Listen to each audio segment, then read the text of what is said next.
अस्सलाम वालेकुम स्टूडेंट्स। आज जो हम आर्टिकल पढ़ने जा रहे हैं वो सेकेंड ईयर के पहले चैप्टर का आर्टिकल है।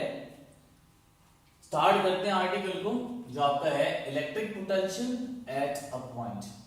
बेसिक आर्टिकल जो मेन है वो आपके पास है इलेक्ट्रिक पोटेंशियल का, लेकिन हम इलेक्ट्रिक पोटेंशियल की फॉर्मूलेशन को डिस्कस करने से पहले ये कुछ बेसिक्स हैं, इंट्रोडक्शंस हम देते हैं।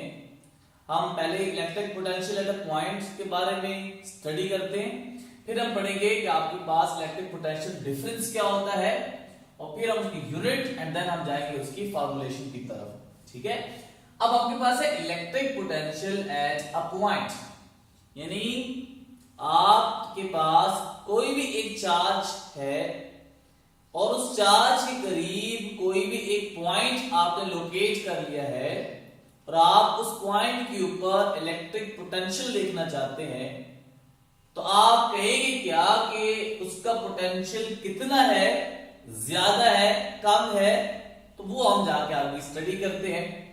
तो स्टूडेंट्स, जैसे कि आपने ग्रेविटेशनल फील्ड का पढ़ा था और ग्रेविटेशनल पोटेंशियल एनर्जी का पढ़ा था, जो कि आपका फर्स्ट चैप्टर नंबर 4 था। इसी तरह मैं रेफरेंस पॉइंट की अगर बात करूं तो लेट्स से फॉर एग्जांपल आपके पास जमीन थी गोल, जो कि सर्कल आपके पास, लेट्स से मैं सपोज करता हूं कि ये आपके पास क्या है, एक जमीन का एरिया है, और अगर कोई भी ऑब्जेक्ट उस जमीन के सरफेस के ऊपर पड़ा होता था तो आप कहते थे कि उसकी जो पोटेंशियल एनर्जी है, यानी जो एनर्जी है उसके पास, वो क्या है, जीरो। क्यों? क्योंकि आप उस टाइम उसको जब एनर्जी मेजर कर रहे थे तो आपका रेफरेंस पॉइंट क्या था, ग्राउंड पॉइंट था। अब अगर आप देखें कि जैसे हम उस पॉइंट से अवे जाते हैं तो हम कहते हैं कि उसमें एनर्जी स्टोर हो गई है, क्योंकि आपको रेफरेंस पॉइंट से अपवर्ड क्या किया जा रहा है, मूव किया जा रहा है।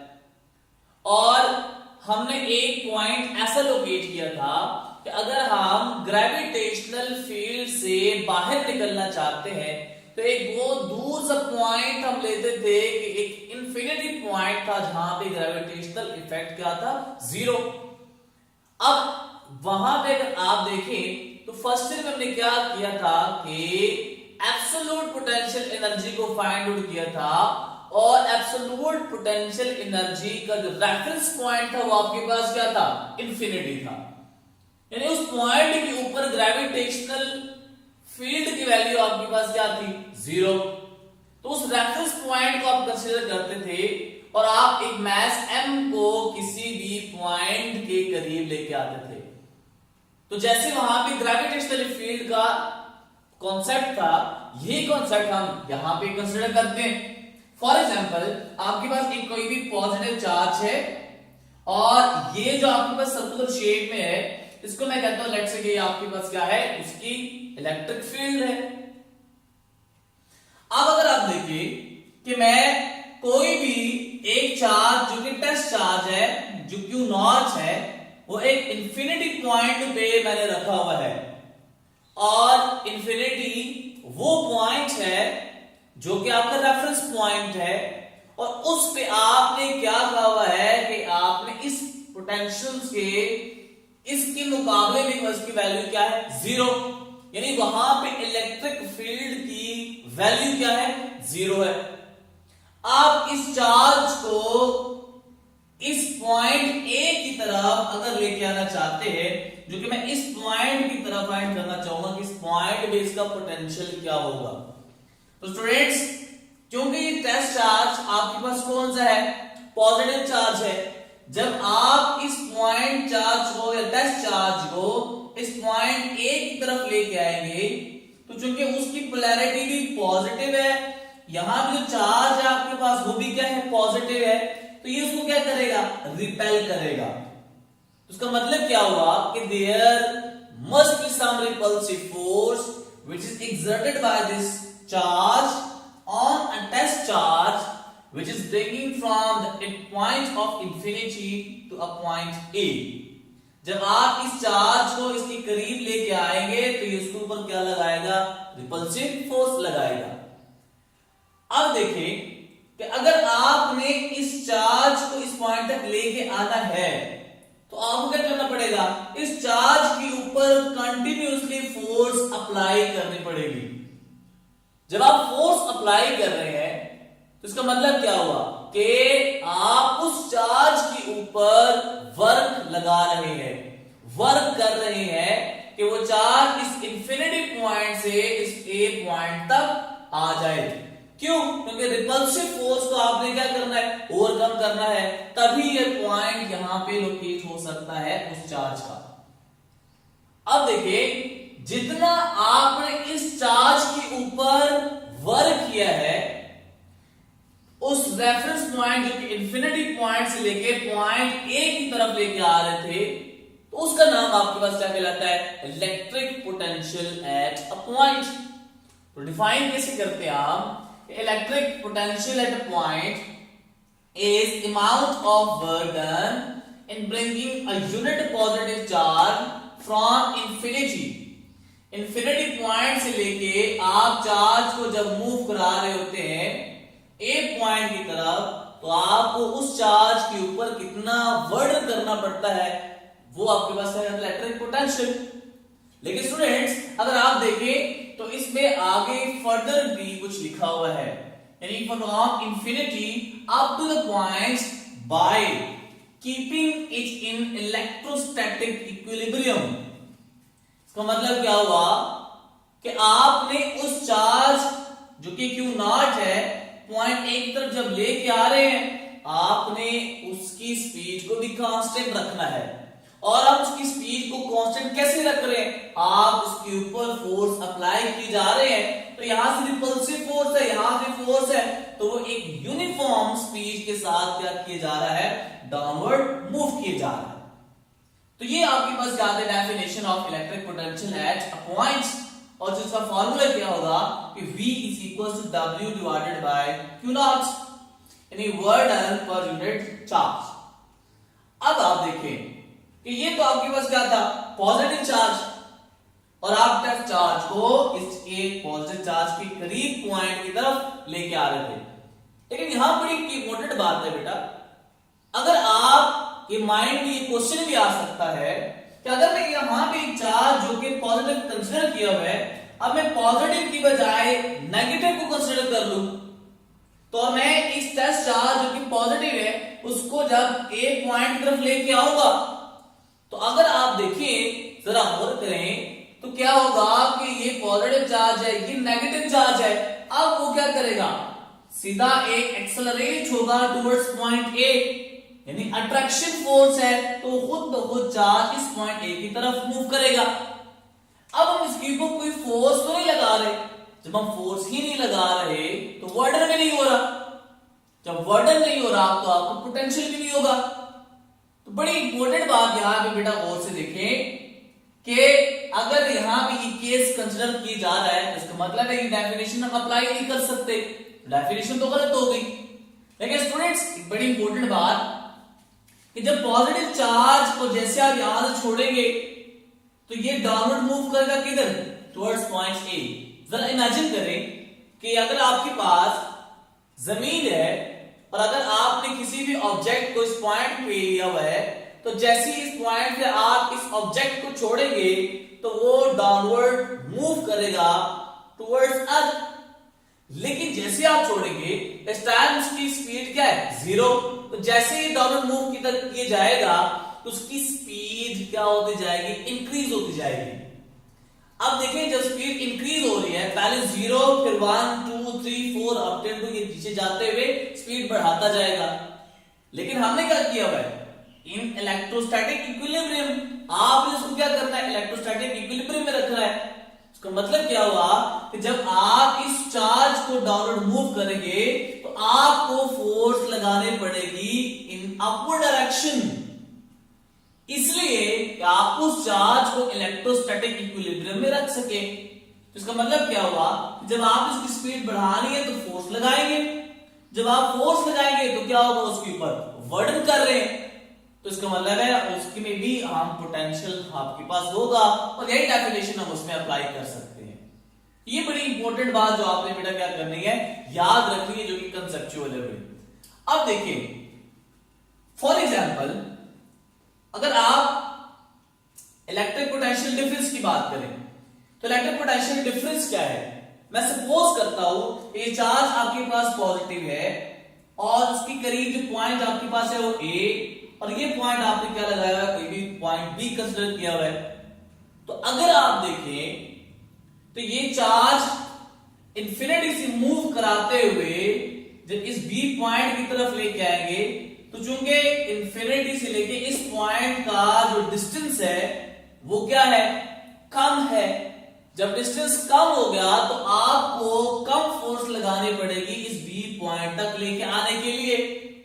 तो जब अगर आप देखें कि कम फोर्स लग रही है तो वर्डल भी आपके पास क्या होगा, कम होगा, और वर्डल का अगर कम है तो पोटेंशियल भी आपके पास क्या होगा, कम होगा। तो हम कहेंगे कि बी पॉइंट के ऊपर पोटेंशियल क्या है, कम है एज कंपेयर टू ए। और ए पे हाई पोटेंशियल क्यों है, क्योंकि अगर आप इस पॉइंट से ए पॉइंट की तरफ आएंगे तो आपको वर्क डन ज्यादा करना पड़ेगा। क्यों, क्योंकि डिस्टेंस ज्यादा है, आर की वैल्यू आपके पास ज्यादा है। वेलोसिटी अगर आप देखिए कि जब डिस्टेंस ज्यादा हो गया तो फोर्स भी ज्यादा लगानी पड़ेगी, उसका मतलब हुआ कि आपका पोटेंशियल भी क्या होगा, ज्यादा होगा। एक और तरीके से हम इस बात को समझ सकते हैं, वो कैसे कि अगर आप इस पॉइंट ए को देखें तो वो पॉजिटिव चार्ज के करीब है और बी पॉइंट पॉजिटिव चार्ज की क्या है, दूर है।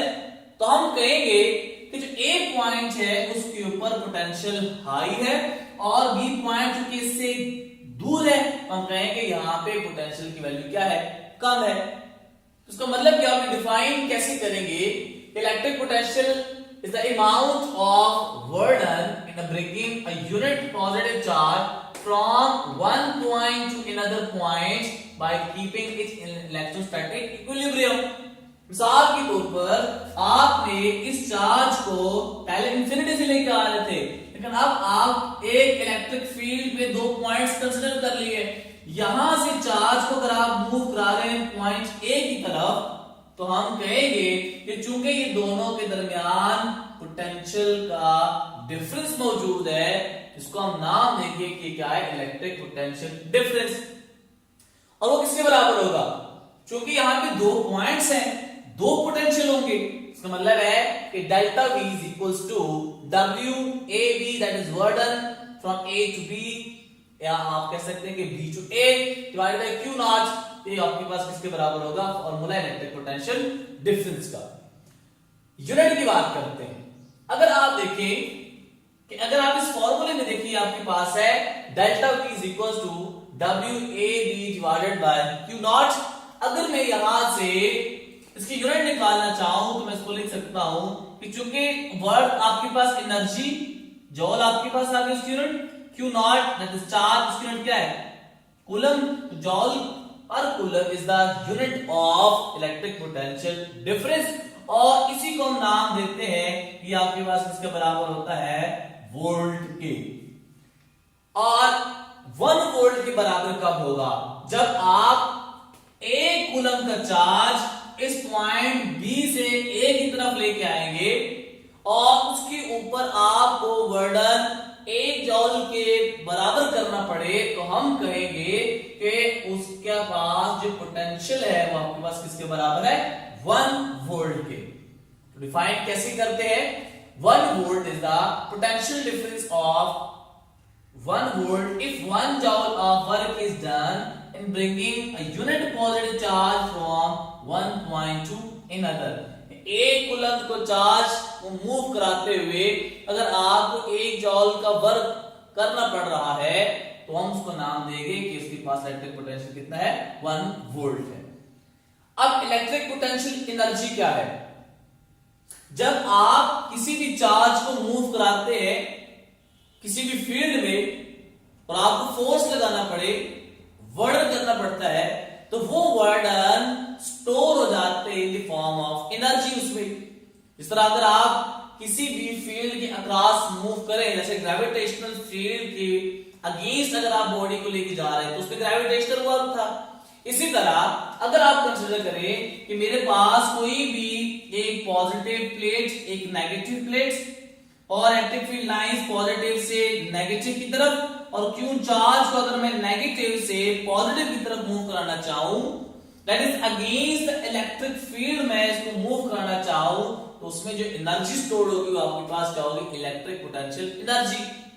और उसका फॉर्मूला आपके पास अगर आप देखें कहते हैं WAB is equal to Q naught delta V, और WAB क्या किसके बराबर है, एनर्जी के। हम इसको लिख सकते हैं कि delta U is equal to Q naught delta V। और बड़ी इंपॉर्टेंट बात कि अगर आप देखिए इस पे delta V is equal to WAB divided by Q naught, अब जो वर्क है ये कौन सी क्वांटिटी है, स्केलर। चार्ज कौन सी क्वांटिटी, स्केलर आपके पास है। इसका मतलब है कि जो आपका इलेक्ट्रिक पोटेंशियल एनर्जी है वो भी कौन सी क्वांटिटी हो गई, स्केलर। और चूंकि वो एनर्जी है इसका मतलब है इसकी यूनिट आपके पास क्या होगी, जॉल। अब हम जानते हैं कि जो फॉर्मूला हमने यहां पे लिखा हुआ है कि delta V is equal to WAB divided by Q naught, इसी फॉर्मूले को हम डिराइव करते हैं। अब देखिए आपके पास कोई भी दो प्लेट्स है, एक प्लेट आपके पास पॉजिटिव चार्ज है, दूसरे प्लेट्स के ऊपर आपके पास चार्ज कौन सा है, नेगेटिव। जो पॉजिटिव प्लेट है उसको हमने नाम दिया हुआ पॉइंट ए और दूसरे को हमने नाम दिया हुआ point B. And we know that electric field lines are from positive towards negative plate. इसका मतलब क्या हुआ कि ए पॉइंट के ऊपर पोटेंशियल की वैल्यू क्या है, ज्यादा, और बी पॉइंट के ऊपर पोटेंशियल की वैल्यू क्या है, कम है। अब देखिए यहां से एमसीक्यू बड़े इंपॉर्टेंट है जो कि आपके interest point of view से और पेपर पॉइंट ऑफ व्यू से। वो कैसे है कि अगर मैं एक चार्ज जो कि आपने ई रखा हुआ है इलेक्ट्रिक फील्ड में जो कि नेगेटिव है, आप अगर चार्ज को ए से बी मूव कराएं तो आपके पास काइनेटिक एनर्जी कैसी होगी, पोटेंशियल एनर्जी कैसी होगी, वर्क कैसा होगा। और अगर आप बी से ए की तरफ मूव कराना चाहेंगे उस टाइम पे उनकी वैल्यूज क्या होगी। तो देखते हैं अगर आप इस नेगेटिव चार्ज को ए से बी की तरफ लेके आ रहे हैं तो अगर आप देखिए नेगेटिव प्लेट है, नेगेटिव चार्ज है, तो जाहिर बात है उसको अपनी तरफ क्या करेगा, अट्रैक्ट करेगा। जब ही अट्रैक्ट करेगा तो वो खुद ही एक्सेलरेट होगा।